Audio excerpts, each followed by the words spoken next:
Hello everyone, my name is Evelyn Pham. I'm Lauren Park. I'm Kathleen Lowe. And I'm Chloe Will.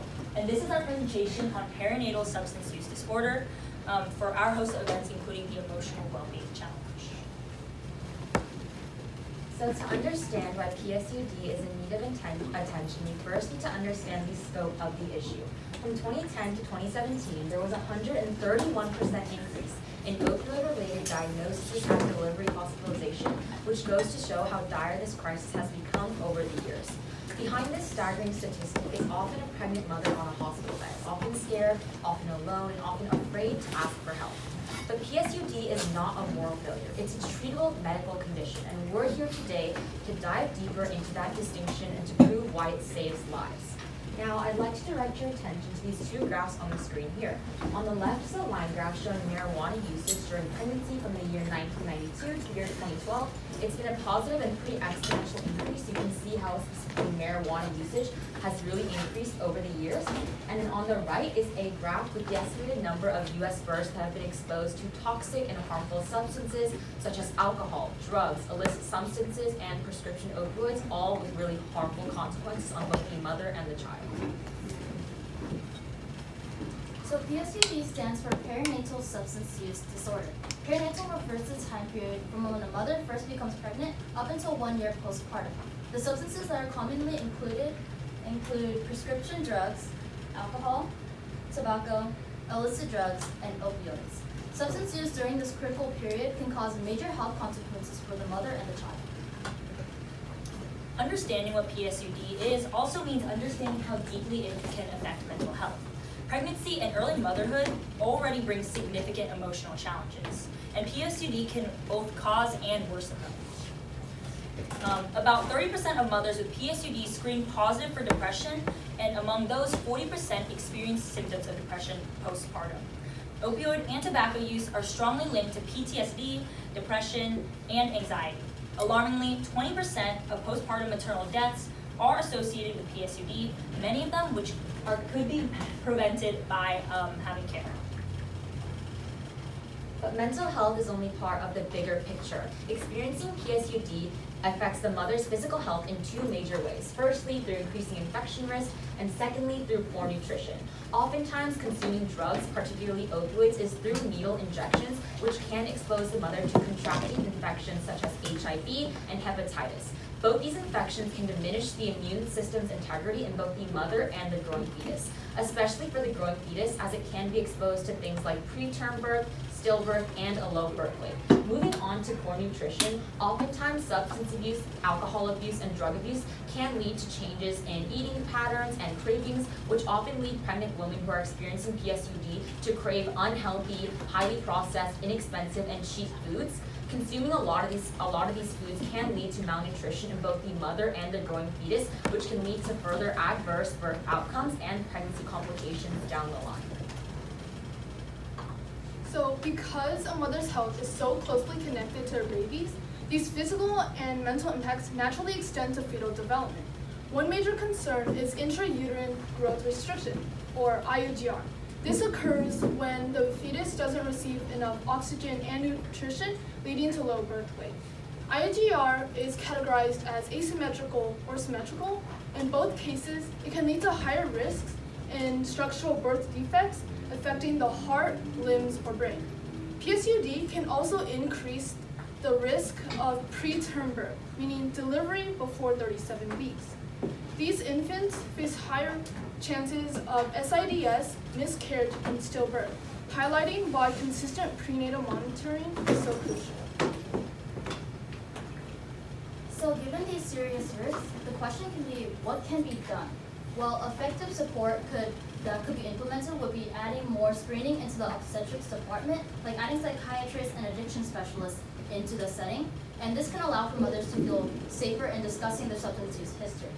Effective treatment options include cognitive behavioral therapy, or CBT, and physical medications like listed on the screen that could help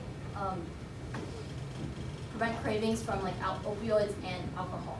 So the cognitive behavioral therapy that the mothers would be going through would be recognizing why they use substance abuse and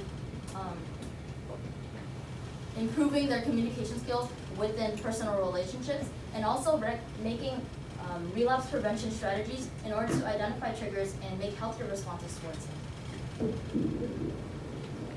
Now, you may be wondering why this matters to you. We're all young, just future healthcare professionals, correct?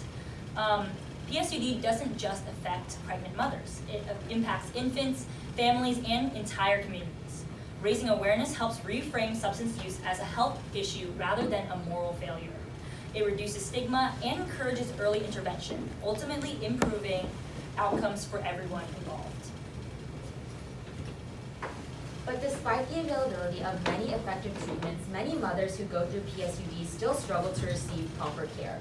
This is because screening through questions and assessments is often inconsistently implemented in many healthcare facilities, making access to this kind of care very difficult for mothers who are going through PSUD to receive.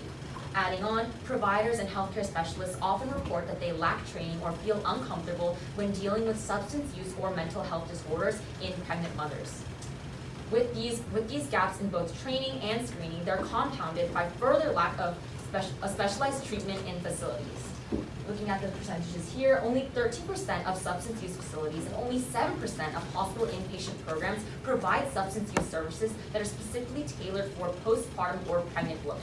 All these factors combined make it very difficult for someone who is going through PSUD to receive effective and fast treatment to receive proper care. Beyond structural barriers, stigma plays a powerful role in preventing care. It can come from healthcare providers, your loved ones, the public, or even internalized self-judgment. This stigma creates shame, lowers self-esteem, and reduces treatment engagement. When individuals feel judged rather than supported, they are far less likely to seek the care they need. This is where education becomes essential. Even though PSUD doesn't affect us right now currently, learning about it can help dismantle the stigma that prevents families from seeking the care that they need. Choosing to understand instead of judge replaces shame with solutions and empowers us to protect not just one future, but many others. For me, as an aspiring dermatologist, learning about PSUD will help me to acknowledge skin conditions that may arise as symptoms in a mother who's experiencing PSUD in the future without judgment or stigma.